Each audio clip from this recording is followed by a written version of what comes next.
Hello à tous, je suis Anaëlle. Alors je suis multi-entrepreneur et sales manager chez iWorks et accessoirement freelance aussi.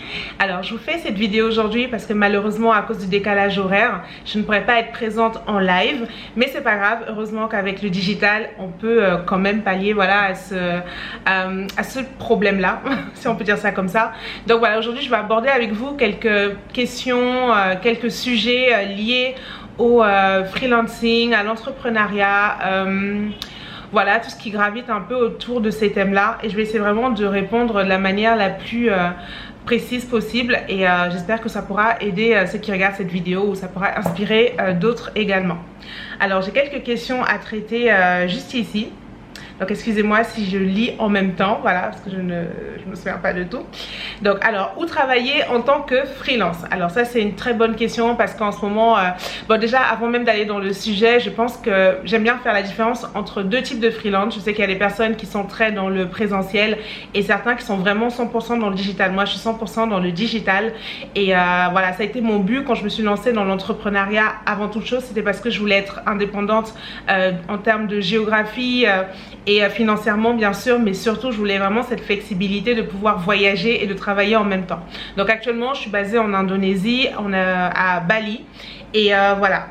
Ou travailler en tant que freelance, je dirais dans un pays où le coût de la vie n'est pas trop cher, bien évidemment, enfin du coup en ratio par rapport à ton salaire, par rapport à ce que tu gagnes, par rapport à ton budget bien sûr, et où il y a une communauté, je pense, d'entrepreneurs, de freelancers, parce que on a tendance à se retrouver vite seul quand on travaille en ligne, donc c'est bien beau, on est libre, on peut faire ce qu'on veut, mais c'est vrai que des fois la solitude ça reste quand même un facteur très important qu'on ressent quand même assez vite quand on se lance. Donc voilà, se retrouver dans des endroits où il y a une bonne communauté de freelancers, d'entrepreneurs, je trouve que c'est vraiment génial en fait, ne serait-ce que pour le réseau, pour les opportunités, et aussi bien évidemment pour apprendre les uns des autres.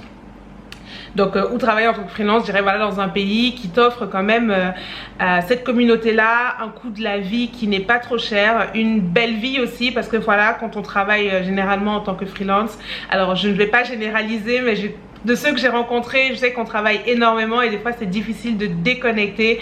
Donc d'avoir une ville, un pays qui t'offre des facilités pour déconnecter, comme des activités à l'extérieur. Généralement voilà, je sais que beaucoup privilégient les pays où il fait chaud. Donc voilà, je pense que ça dépend de chacun, ça dépend des envies de chacun. Je pense qu'on peut travailler partout en tant que freelance, mais voilà, moi j'ai une préférence pour l'Asie en général. Alors, comment devenir freelance en 2022? Alors, est-ce qu'il y a une recette toute faite? Je ne pense pas. Je pense qu'avant tout, il faut savoir pourquoi on veut devenir freelance. Quelque chose qui est très commun à beaucoup de freelancers, c'est le désir de liberté, ce désir d'indépendance. Certains comme moi ont envie de voyager, ont envie d'avoir accès à beaucoup d'opportunités autour d'eux, et ne pas être limité par un seul pays ou une seule destination.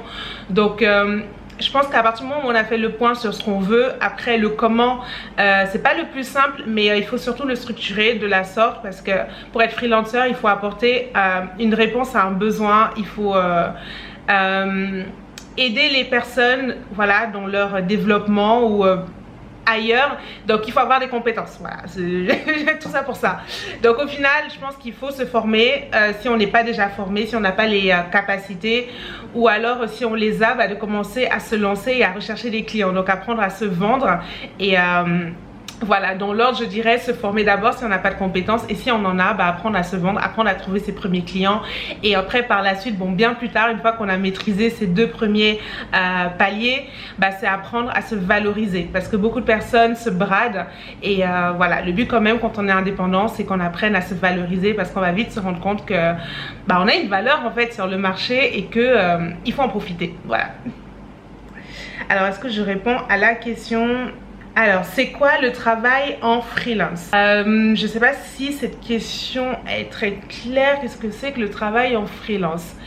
Je dirais que le travail en tant que freelance, c'est de mettre tes compétences au service de tes clients, et répondre aux besoins de tes clients. Voilà, moi j'ai un client qui a des besoins, qui a des attentes, que ce soit dans ma zone de génie, dans ma zone d'expertise ou pas, je ferai de mon max pour répondre à ces attentes-là, pour vraiment surdélivrer et pour être à la hauteur, voilà, de ces attentes. Voilà, parce que ton client, c'est quelqu'un que tu dois chérir, c'est quelqu'un que tu dois vraiment choyer, parce que ce sont des relations qui sont généralement sur le long terme en fait, au final.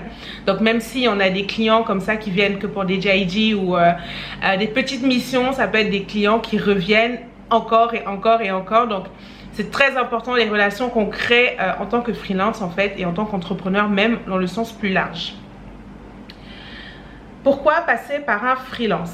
Alors pourquoi passer par un freelance? Enfin moi dans mon secteur, du coup, vu que je travaille vraiment 100% en digital, c'est juste indispensable, voilà, par rapport à ma propre entreprise, par rapport à mes propres projets. Voilà, je sais que j'ai mes zones d'expertise, j'ai mes zones de génie, mais il y a beaucoup de choses que je ne sais pas faire. Donc être entrepreneur, c'est aussi reconnaître qu'on n'est pas bon partout et que des fois on a besoin, voilà, d'une assistance, qu'on a besoin d'une aide.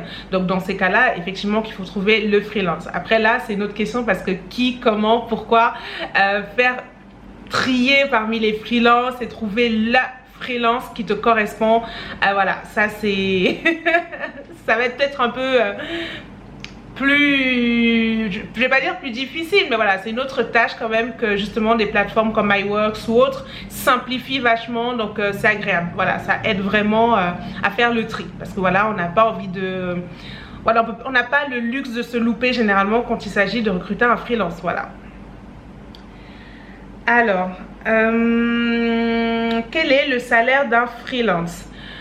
Le salaire d'un freelance, je pense que ça varie énormément. J'ai rencontré des freelances ici qui touchent des salaires de CEO, comme j'en rencontre qui ne savent pas se valoriser, du coup qui bradent leurs services. Donc, le salaire, ça varie. Je vous disais un peu plus tôt, et c'était vraiment important que je le mentionne, c'est vraiment savoir se valoriser. Parce que plus tu te brades en te disant je vais brader mes prix et je vais avoir plus de clients, plus le client lui se dit si c'est aussi bradé, c'est que c'est cheap. Donc est-ce que j'ai vraiment envie de cheap pour ma boîte? Est-ce que aujourd'hui j'ai besoin d'un service pour mon entreprise, ou peu importe? Est-ce que j'ai envie d'avoir un service cheap? Après, je sais qu'il y a aussi une partie de personnes qui vont prendre des freelancers en recherchant du moins cher, mais ça c'est un... par expérience, je sais que le moins cher ne mène jamais nulle part. Et des fois, le moins cher coûte encore plus cher. Donc voilà, des fois en termes de freelancing, mieux vaut mettre le prix sur quelqu'un de fiable et qui a vraiment une expertise, qu'on voit qui est vraiment expérimenté dans ce qu'il fait, et le payer à sa juste valeur et avoir un super service, que accumuler des petits je sais pas moi, des freelancers peut-être médiocres, mais en faire 2-3 parce que justement le premier a foiré le travail, le deuxième n'est pas à la hauteur, le quatrième n'est pas digne de confiance. Voilà, donc quel est le salaire d'un freelance? Je dirais que ça dépend énormément. Voilà. Alors un autre point qui n'est pas forcément mentionné dans les questions aujourd'hui, que je voulais aussi aborder, c'est le rapport de confiance. Ne serait-ce que dans tout ce qui va se faire dans le digital, je pense que c'est hyper important, que ce soit pour les entrepreneurs, que ce soit pour les freelances, que ce soit pour voilà, tous les collaborateurs en fait comme ça qui digitalisent beaucoup leurs services et qui travaillent avec des freelancers à l'international. Cette relation de confiance, c'est une fondation pour tout. Je me rends compte de plus en plus en fait que j'évolue dans ce milieu-ci, c'est que beaucoup d'entrepreneurs même privilégient la loyauté et la confiance des fois par rapport à l'expertise. Donc ils vont préférer avoir quelqu'un dans leur équipe qui est moins performant et le former, mais alors que cette personne-là soit loyale et reste et soit digne de confiance et reste dans l'équipe et vraiment permet la croissance de l'entreprise. Donc voilà, ça c'est quelque chose de très très important, parce que le monde par exemple du digital est un monde où on peut vite se griller et croyez-le ou non, c'est un monde qui est petit. Donc comme je vous parlais un peu de communauté, c'est-à-dire une fois qu'on se connaît, on sait qui est qui, on sait qui a du résultat, on sait qui n'en a pas, on détecte très vite qui sont les arnaqueurs, ceux qui ne font pas du bon boulot, et on se passe tous le mot. Donc voilà, c'est quelque chose de très important d'être réglo, d'être honnête. Voilà, si on ne peut pas être à la hauteur d'une tâche ou de quoi que ce soit, autant le dire, autant partir en bons termes, autant être vraiment transparent là-dessus, parce que c'est quelque chose qui arrive malheureusement, et j'en vois beaucoup se griller et disparaître, donc c'est dommage.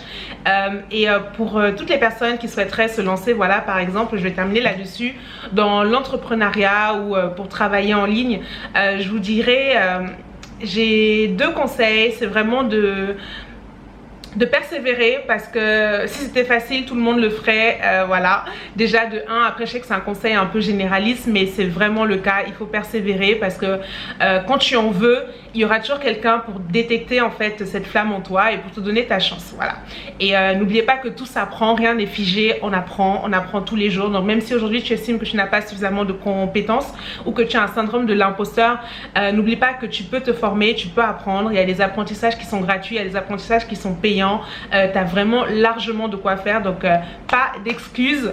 Et en deuxième, je dirais le deuxième conseil, c'est d'être flexible. Voilà, des fois la vie ne se passe pas toujours comme on a envie, des fois tout ne suit pas des lignes parfaites, droites, préétablies, le plan ne se suit pas à la perfection, donc il faut savoir se montrer flexible. Des fois une opportunité peut être déguisée, voilà, tout simplement. On va pas t'appeler un jour et te proposer un poste à, je sais pas, 5 millions, je sais pas, peu importe, mais il y a des opportunités qui viennent et au début qui n'ont pas l'air d'en être. Donc voilà, il faut vraiment savoir être flexible, savoir rester humble et garder, voilà, son comment dire en fait, ses principes moraux en fait. Voilà, ne pas trop se brader, ne pas aller faire des choses qu'on n'a pas envie de faire, ne pas aller faire des choses ne pas aller s'associer à des personnes qu'on n'a pas envie de s'associer et vraiment rester fidèle à soi-même. Voilà, je vais terminer là-dessus, j'espère que je n'ai pas été trop longue.